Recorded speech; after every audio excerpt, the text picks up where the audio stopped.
L'exposition été 14, les derniers jours de l'Ancien Monde, est le fruit d'un partenariat entre le ministère de la Défense et la Bibliothèque nationale de France. Pour la première fois, les origines lointaines et immédiates de la guerre seront présentées au travers d'une exposition. Cette exposition présentera aussi des documents inédits issus des collections de la Bibliothèque nationale et du ministère de la Défense. Le 28 juin 1914, l'archiduc François Ferdinand d'Autriche est en visite protocolaire à Sarajevo pour inspecter les troupes. Visite comme il y en a tous les ans presque dans cette portion nouvellement annexée à l'Autriche-Hongrie. Et là, coup de tonnerre dans un ciel clair, l'archiduc est assassiné par un jeune nationaliste bosniaque d'origine serbe. Moins d'un mois après l'assassinat de François Ferdinand, l'Autriche-Hongrie adresse un ultimatum à la Serbie en 10 points. Un de ces points est inacceptable pour la Serbie. À partir de ce moment, les événements vont s'enchaîner rapidement. La Grande-Bretagne va immédiatement proposer la tenue d'une conférence internationale qui sera refusée par l'Allemagne. Celle-ci arguant du fait que le conflit, s'il doit y avoir conflit, sera localisé. Le 28 juillet, l'Autriche-Hongrie déclare la guerre à la Serbie. Fidèle à sa logique de soutien des peuples slaves, la Russie mobilise dès le 30 juillet. Elle est suivie en cela par l'Empire d'Autriche-Hongrie qui mobilise à son tour le 31 juillet. Ce sera ensuite l'escalade avec une mobilisation de la France et de l'Allemagne dès le 1er août. Les troupes se concentrent aux frontières.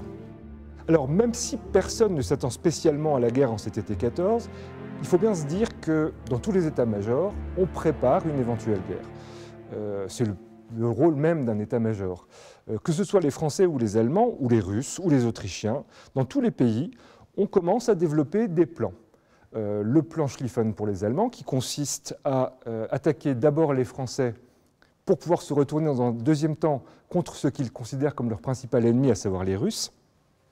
Et le plan 17 français, dont le but est vraiment de concentrer les forces près de l'Alsace-Lorraine pour une grande offensive à outrance, un peu dans le style de la campagne de 1813 de Napoléon, contre les forces allemandes qui se trouveraient en face. Préparer la guerre, c'est étudier les campagnes précédentes. Là, la guerre de 70, par exemple, c'est aussi s'équiper. C'est s'équiper en armement pour les fantassins, les fusils. Là, 5 fusils des différents pays belligérants, qui sont des armes dont on peut dire que techniquement, elles se valent. Et ça, c'est aussi vrai pour l'équipement des soldats que je vous invite à aller voir à côté, à travers les uniformes. 6 uniformes sont présentés dans l'exposition, qui montrent un peu la réflexion des états-majors quant à l'équipement des troupes. Dans tous les pays, on s'est posé la question d'uniformes plus discrets, qui se fondent davantage dans le paysage. Les premiers à faire vraiment cette expérimentation sont les Britanniques, avec la tenue kaki, qu'ils ont expérimentée notamment pendant la guerre des Bourses. Mais dans tous les autres pays européens, à l'exception de la France, se pose la question, et en tout cas le choix est fait, d'uniformes dans des teintes beaucoup plus, j'allais dire, passe-partout, pastel, le plus célèbre étant évidemment le Feldgrau allemand. Et notre fantassin français, qui garde sa tenue aux couleurs traditionnelles de la France, donc le bleu et le rouge, malgré quand même des tentatives de réforme à partir de la fin du XIXe siècle, qui n'aboutiront pas essentiellement parce que les politiques sont totalement hostiles à un changement de l'uniforme.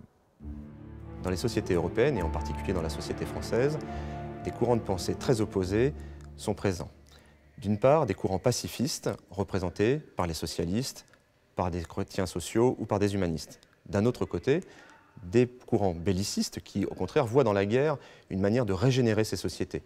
En France, les 2 grands personnages, si l'on veut, qui représentent ce courant sont ici Maurice Barrès et Paul Déroulède, représentés devant la statue de Jeanne d'Arc.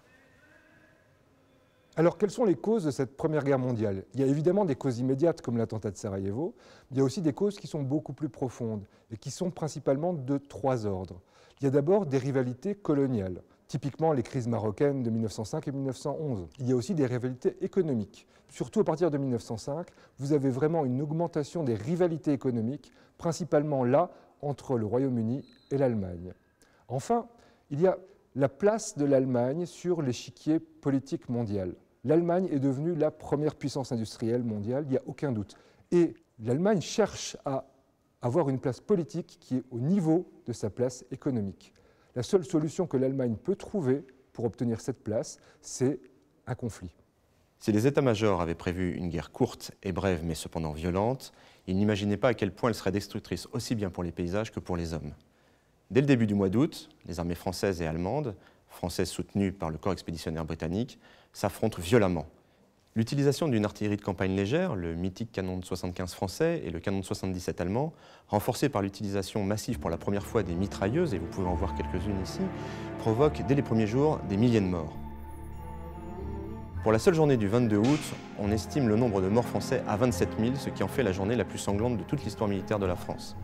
À la fin du mois d'août, 85 000 Français sont tombés et 99 000 tomberont encore en mois de septembre.